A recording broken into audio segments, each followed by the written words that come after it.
Hi everyone, now in this video let us have a look at Google Kickstart Round C 2020 last question, that is P4, name is Candice. Link to the question is given in the description. First you read, I would suggest पहले आप एक बार पढ़ लीजिए, better समझ में आएगा. काफ़ी अच्छा क्वेश्चन है, सेगमेंट्रीज का यहाँ पे यूज़ हो रहा है और थोड़ा सा मैथ्स भी अच्छा सा यूज़ हो रहा है. So let us start. Carl is an array of n candies. The ith element of the array, index starting from 1, is ai, representing the sweetness value of the ith candy. He would like to perform a series of q operations. There are two types of operation. तो सबसे पहले क्या बोला है कि Karl के पास n candies है और ith कैंडी की स्वीटनेस वैल्यू क्या है, ai. अब इस एरे पे वो q ऑपरेशंस करना चाहता है जो कि दो तरह के हैं. Update the sweetness value of a candy in the array. ठीक है, मतलब 1 to n है, इसमें से बोला होगा कि मान लो ith इंडेक्स की वैल्यू x है, उसको y कर दो. फॉर एग्जाम्पल क्या हो जाएगा, a of i equals to y. ऐसे अपडेट करनी है. Query the sweetness score of a subarray. ठीक है, दूसरी क्या है कि एक सब एरे की स्वीटनेस वैल्यू बतानी है. अब स्वीटनेस स्कोर ऑफ अ सब एरे की डेफिनेशन दी गई है. From L to R is A of L into one minus A of L plus one into two up to so on. ठीक है, क्या दिया गया है कि अगर हमारा सब एरे है, वो सब एरे है वो एल से लेके आर तक के इंडेक्स का है. ठीक है, तो इसकी स्वीटनेस वैल्यू क्या होगी, ये होगी A of L into one minus A of L plus one into two plus A of L plus three into three minus A of L plus four into four and so on plus minus up to A of R. ठीक है, इसको कैसे लिख सकते हैं और better way में, अगर एल टू आर की बात करें तो माइनस वन, मतलब शॉर्ट फॉर्म में माइनस वन की power I minus L A of I into I minus L plus one. ठीक है, for all I from L to R. For example, अब एग्जाम्पल दिया गया है जैसे कि इस सबेरे की स्वीटनेस वैल्यू निकालनी है 40 30 20 10. तो ये क्या होगा, 40 into one minus 30 into two plus 20 into three minus 10 into four. ये क्या हो जाएगा, 40 माइनस 60 प्लस 60 माइनस 40, 0. ठीक है, Carl is interested in finding out the total sum of sweetness scores of all the queries. If there is no query operation, the sum is considered to be 0. Can you help Carl find the sum? ठीक है, for update. और फिर आगे input का तरीका दिया गया है कि अगर पहले टाइप की क्वेरी है तो दो इनपुट का तरीका दिया गया है जिसमें कि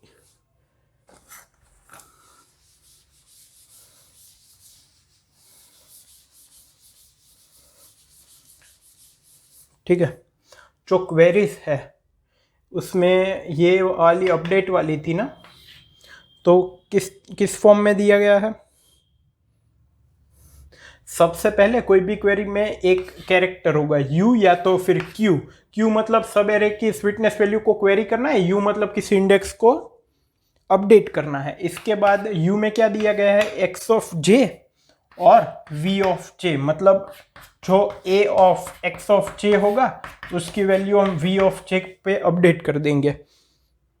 और क्वेरी में क्या दिया गया है, LJ और RJ, मतलब LJ से लेके RJ तक के सब एरे की हमें स्वीटनेस वैल्यू निकालनी है. अब देखते हैं कि इसको कैसे हम सॉल्व करेंगे. सबसे पहले तो ब्रूट फोर्स मेथड से देखते हैं. तो ब्रूट फोर्स में हम क्या करेंगे, ब्रूट फोर्स में हम क्या करेंगे, जो एरे दिया है, ठीक है, अब हमें बोला जाएगा कि हम सारी क्वेरीज को एक के बाद एक ऑपरेट करेंगे. ठीक है, एक क्वेरी में हमें बोला गया है कि अपडेट करो, तो उस केस में तो क्या करेंगे, सीधा ए ऑफ इंडेक्स जो भी है, मान लो x of J equal to v of J, update कर देंगे। लेकिन अगर किसी सब एरे की वैल्यू को क्वेरी करने को बोला है तो हम क्या करेंगे, i equal to l of J to r of J, फिर वही फर्स्ट एलिमेंट में हम मतलब इसको ऑपरेट करेंगे तो हम देखेंगे कि ये जो फॉर्मूला दिया गया था उसकी मदद से, या तो फिर जो फर्स्ट एलिमेंट है उसको एज इट इज ले लेंगे इंटू 1, ये l है, minus a of l plus 1 into 2 plus a of l plus 2 into 3 minus a of l plus 4 into 4 up to a of r तक जाएंगे, यहाँ पे प्लस माइनस, यहाँ पे r माइनस l प्लस 1। ठीक है, इसकी वैल्यू हम निकाल देंगे। क्या करेंगे, एक वेरिएबल रखेंगे 1 का, जो कि 1 2 3 ऐसे इंक्रीमेंट होगा, एक इंडेक्स होगी जो आई एल ऑफ जे से लेके आर ऑफ जे तक जाएगी, और अगर ऑड पोजीशन है मतलब स्टार्टिंग के कंपेयर में अगर ऑड है, ठीक है, तो वो प्लस लेंगे वरना माइनस लेंगे, वो साइन एक के बाद एक प्लस और माइनस कर सकते हैं, ईजी है। तो इसमें टाइम कॉम्प्लेक्सिटी क्या लगेगी, ये ब्रूट फोर्स मेथड में नंबर ऑफ टेस्ट केसेस है 100, लेकिन अगर हम देखें ये जो है 10 की पावर 5 तक, वो एटमैक्स 6 टेस्ट केसेस के लिए, तो सिर्फ वो पार्ट कंसीडर करते हैं, ये नहीं करते, तो 6 टेस्ट केसेस, ठीक है, उसमें Q है 10 की पावर 5। अब अपडेट ऑपरेशन तो कांस्टेंट टाइम में हो जाएगा, लेकिन ये मैक्सिमम कितना लेगा, O ऑफ n कितना है 2 इंटू 10 की पावर 5। ब्रूट फोर्स मेथड में सब क्वेरीज की इस तरह से वैल्यू निकालेंगे और वो एक सम वेरिएबल में स्टोर करते जाएंगे, ठीक है, और आखिर में उसकी वैल्यू प्रिंट करा देंगे, क्योंकि हमें बोला गया है कि ऐसी जितनी भी क्वेरीज होगी L2R वाली उनका सम प्रिंट करना है। तो ये क्या हो जाएगा 12 इंटू 10 की पावर 10, ये तो टाइम लिमिट एक्सीड हो गया, टीएलई आ गया, तो ये नहीं चलेगा। अब हम तो कैसे कर सकते हैं,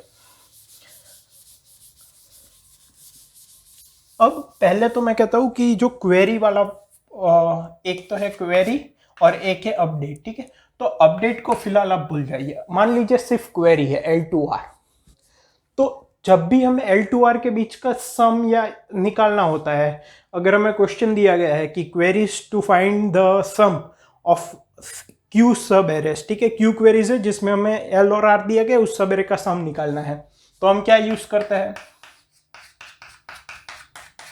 प्रीफिक्स सम का यूज करते हैं, ठीक है। प्रीफिक्स सम क्या होता है, बहुत जल्दी बता देता हूँ, जैसे ये 1 2 3 4 5 है, तो इसका प्रीफिक्स सम लेंगे, मतलब सभी प्रीफिक्स का सम उस इंडेक्स पे स्टोर कर देंगे, ठीक है, मतलब कि ये तो 1 ही होगा, यहां तक के प्रीफिक्स का सम क्या है 1 + 2 3, यहां तक का क्या है 3 + 3 6, यहां तक का 10, यहां तक का 15। अब अगर हमें यहां से यहां तक का चाहिए तो हम क्या करेंगे, दिस यहां तक के प्रीफिक्स का सम माइनस यहां तक के प्रीफिक्स का सम, तो बीच वाला हमें मिल जाएगा, मतलब 10 - 1 9, इन तीन का सम क्या है 9, 4 + 3 7 + 2 9। तो अगर हम प्रीफिक्स सम निकाल लेते हैं एक एरे का, तो वो O ऑफ n टाइम में लगेगा एक फॉर लूप में, फिर जितनी भी क्वेरीज हो वो तो कांस्टेंट टाइम में हो जाएगी। अगर Q क्वेरीज है, सभी क्वेरी एक ही टाइम में, मतलब कांस्टेंट टाइम में निकल जाएगी, L prefix sum of R minus prefix sum of L - 1। तो टाइम कॉम्प्लेक्सिटी क्या हो जाएगी, अगर इस तरह का क्वेश्चन है n + Q, अगर हमें बोला गया है कि Q क्वेरीज है और सभी क्वेरीज में हमें एक सब एरे का सम निकालना है, और सभी क्वेरीज में हमें L और R दिए गए हैं, तो अगर प्रीफिक्स सम ले लेंगे तो n पहले एक बार ये प्रीफिक्स सम निकालने में n टाइम लगेगा एक फॉर लूप, और सभी क्वेरीज कांस्टेंट टाइम में सॉल्व हो जाएगी। तो क्या हम यहाँ पे प्रीफिक्स सम का यूज कर सकते हैं? अभी मैं अपडेट ऑपरेशन की बात नहीं कर रहा, सिर्फ क्वेरी की बात कर रहा हूँ। तो यहाँ पे अगर हम देखें, मान लो ये है, यहाँ पे किस तरह का फॉर्म है, AL × 1 minus AL × 2 plus L + 1 L + 2 × 3, इस तरह का है, प्लस डॉट डॉट डॉट, ठीक है। तो इसको अगर प्रीफिक्स सम से सॉल्व करना हो तो कैसे कर सकते हैं कांस्टेंट टाइम में? अगर यहाँ पे जैसे मैं मान लेता हूँ 7 एलिमेंट है, तो A1 A2 A3 A4 A5 A6 A7, तो मैं 2 यहाँ पे प्रीफिक्स सम अलग अलग लेना चाहता हूँ। पहला जो कि इस फॉर्मेट को रिप्रेजेंट करे, मतलब A1 ये होगा -2A2 3A3 -4A4 5A5 -6A6 7A7, ठीक है। तो इस तरह का अगर हम एक ले लेते हैं, अब मान लो स्टार्टिंग इंडेक्स 1 ही है, अब एंडिंग इंडेक्स 5 है, ठीक है। तो इसका अगर हम प्रीफिक्स सम ले ले पहले, तो वो इंडेक्स वाला बाद में समझते हैं।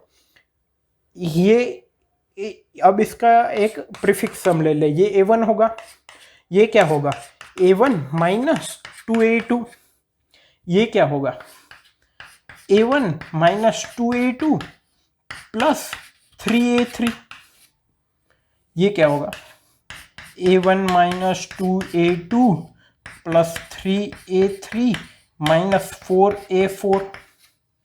यहाँ पे प्रीफिक्स सम क्या होगा A1 -2A2 plus 3A3 -4A4 plus 5A5, ठीक है।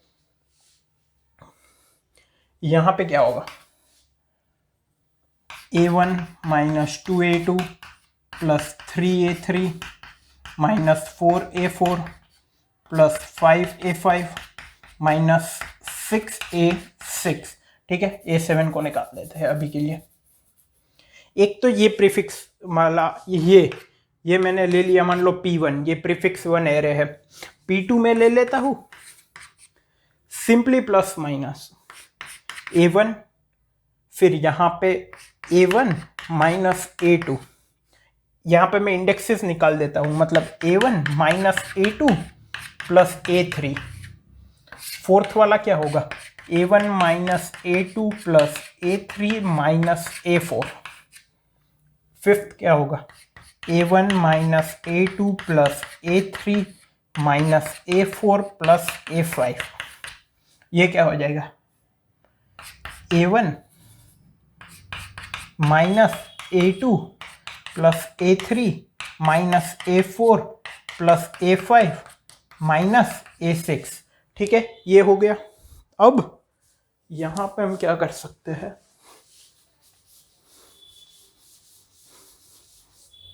ठीक है। अब यहां पे ये 2 प्रीफिक्स हमने ले लिए, ये P2 है,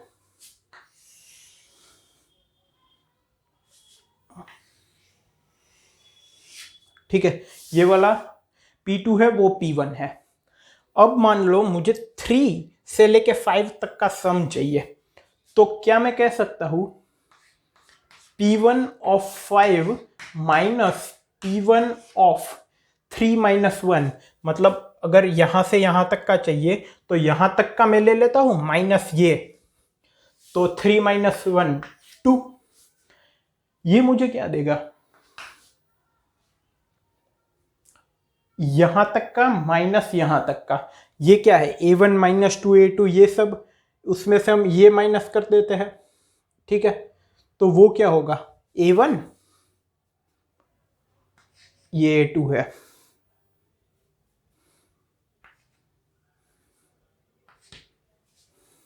ठीक है। तो इसमें से इसको माइनस करना है ताकि हमें 3, 4 और 5 का मिल जाए।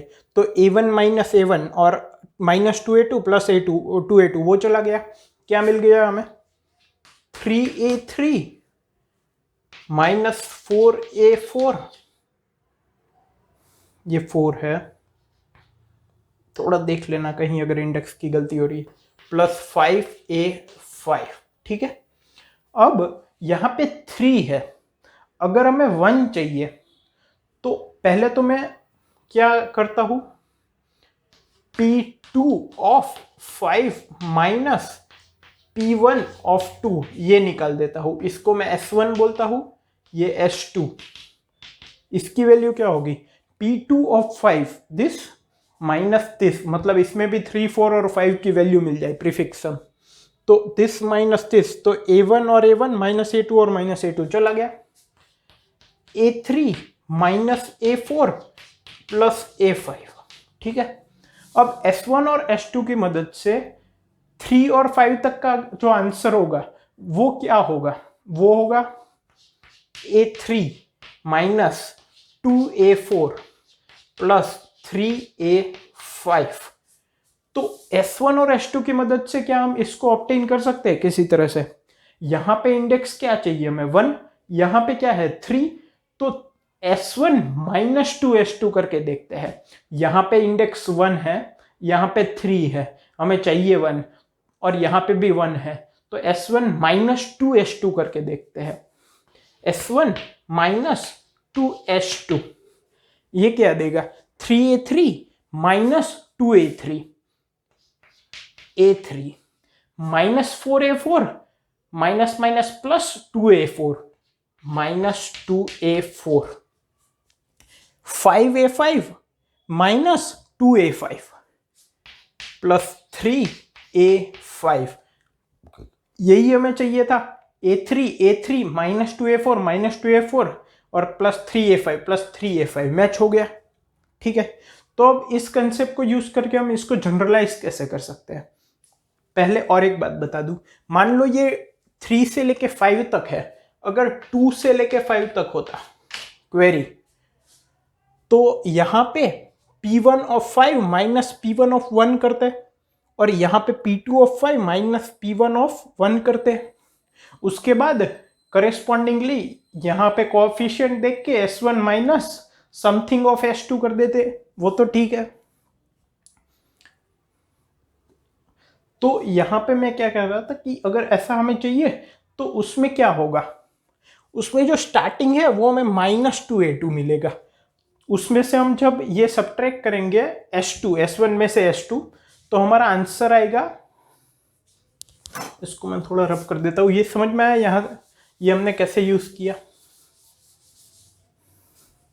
तो उसमें हमारा आंसर क्या आएगा पता है, minus 2A2 plus 2A3 minus 3A4 plus 4A5, उसमें हमारा आंसर ये आएगा। बट पहला एलिमेंट तो हमें प्लस चाहिए, इसका मतलब अगर 1 के इवन डिस्टेंस पे कोई भी एलिमेंट है, वो अगर हमारा स्टार्टिंग इंडेक्स है, जैसे 3 है 5 है, तो हमें आंसर ठीक से मिल जाएगा। अगर उससे ऑड डिस्टेंस पे है तो हमें माइनस से स्टार्टिंग होगा। तो हमें क्या चेक करना है कि अगर इंडेक्स का मॉड्यूलो 2 0 है, तो सिंपली हमें जो आंसर मिलता है उसको -1 से मल्टीप्लाई कर देना है। ये हो जाएगा A2 minus 2A3 plus 3A4 minus 4A5, ठीक है। तो यहाँ पे समझ में आ गया ये प्रीफिक्स सम का यूज करके हम कैसे कर सकते हैं। इसकी जनरलाइज इक्वेशन भी मैं अभी लिखता हूँ, लेकिन इसमें 2 प्रीफिक्स हमें निकालने पड़ेंगे। तो ये P1 और P2 आप याद रखना, अभी उसको जनरलाइज इक्वेशन लिखते टाइम काम लगेगा।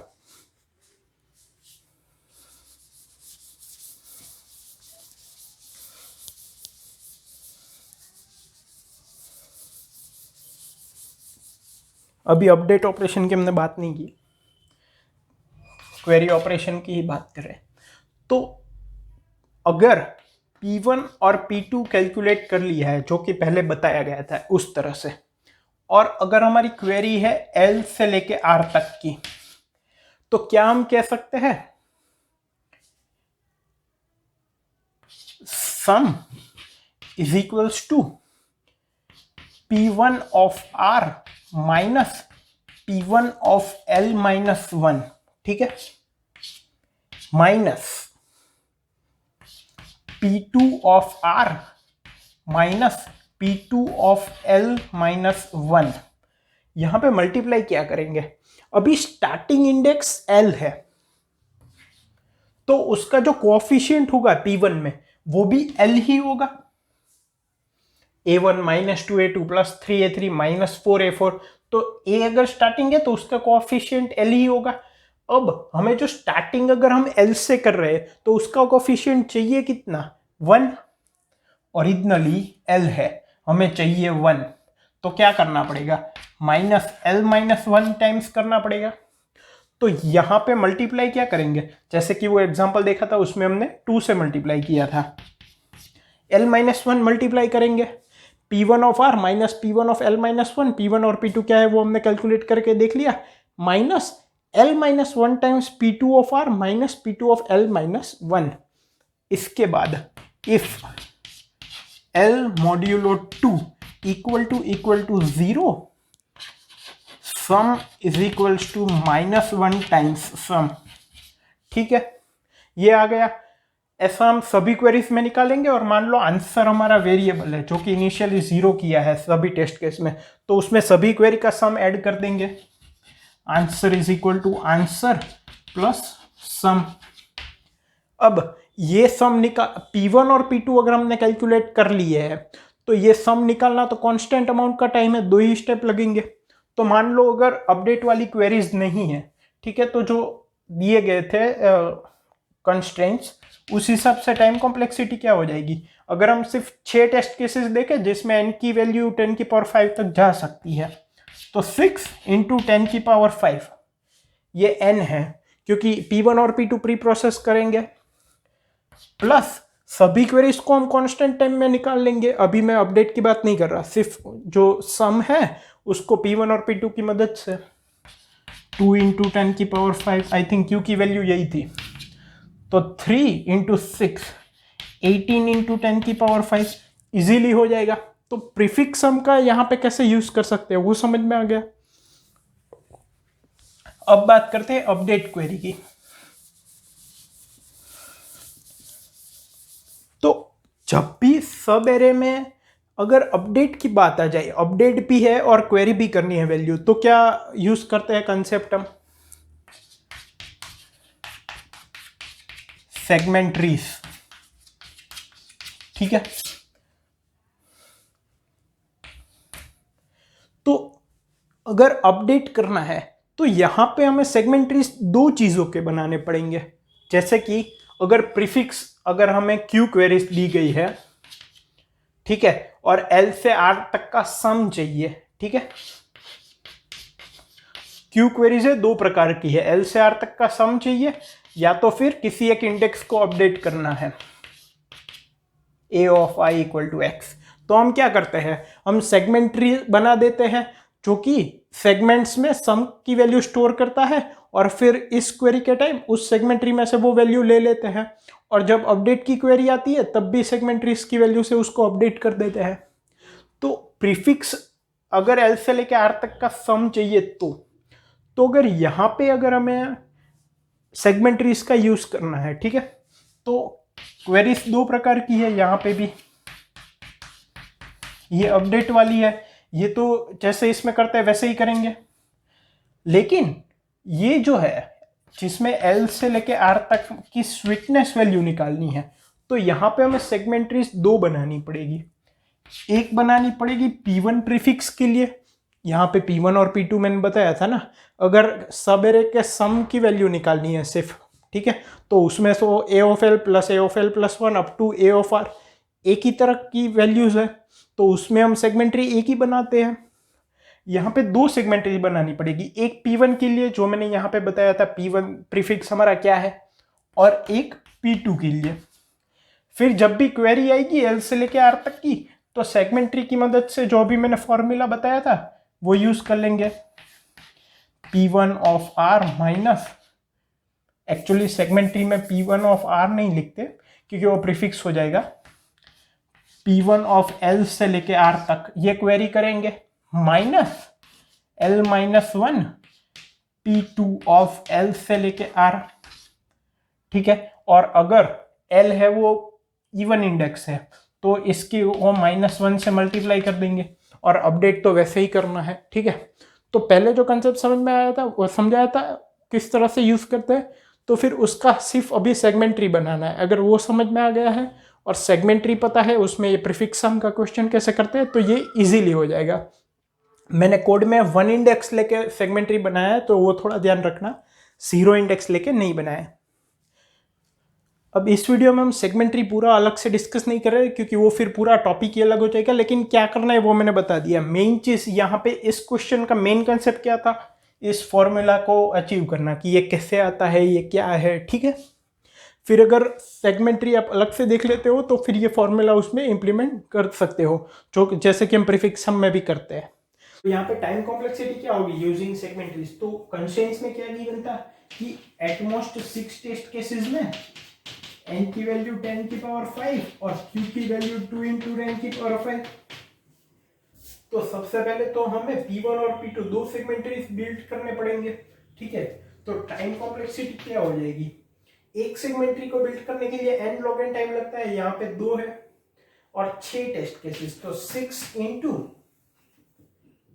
6 test cases 2 n log n मतलब 10 की पावर 5 इंटू log ऑफ 10 की पावर 5 बेस 2 मतलब 5 log ऑफ 10 की बेस 2, ये बिल्ड करने के लिए प्लस क्वेरीज। अब चाहे क्वेरी अपडेट की हो या फिर एल से लेकर आर तक की वैल्यू निकालने की हो, अपडेट करने में भी हमें उस सेगमेंट्री को वापस अपडेट करना पड़ेगा, तो दोनों में log n टाइम लगता है। लेकिन यहाँ पे दो सेगमेंट्रीज है तो 2 log n लगेगा टाइम, तो क्यू क्वेरीज है, ठीक है, इंटू log n वापस 5 log 10 की बेस 2, ये क्या हो जाएगा 6 इंटू 5 log 10 की बेस 2 को कॉमन ले लेते हैं, ठीक है। 2 इंटू 10 की पावर 5 ये भी कॉमन आ गया, ये क्या हो गया 5 टू 10 10 6 60 इंटू 10 की पावर 5 मतलब 6 इंटू 10 की पावर 6 इंटू log 10 की बेस 2, इजीली हो जाएगा, ठीक है। तो आई होप आपको समझ में आ गया, and code is given in the description, sorry first comment. Thank you.